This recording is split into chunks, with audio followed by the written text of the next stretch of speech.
I've just finished recording the Business Influencers podcast. It was a fantastic interview, really went quite deep actually.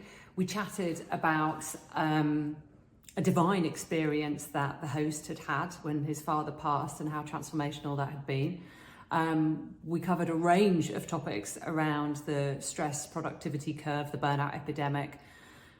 But what really struck a chord with the host in that conversation was me explaining that the reason I'm doing the work that I do around graceful productivity and stepping out of burnout and into high impact without falling over is through my own experience of burning out repeatedly across a 10-year period from my late 20s until mid 30s and dabbling with first the physical, then the mental, but it wasn't until I got to the emotional that I started to really resolve how I could achieve all my ambitions and stop burning out.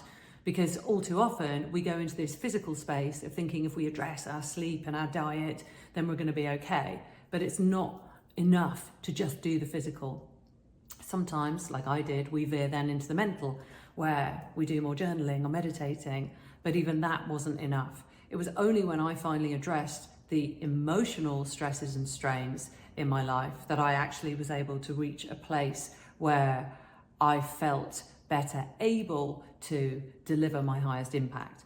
So we talked about this fact that in well-being literature today and a lot of the teachings that are out there in the self-help world, the emotional side of stress is often under addressed because we focus so much on let's do the physical things and let's manage our minds better, let's control. But actually emotional unrest, the little niggles that we're experiencing in our daily lives are often where there's a subtle stress that's creating disharmony in our bodies.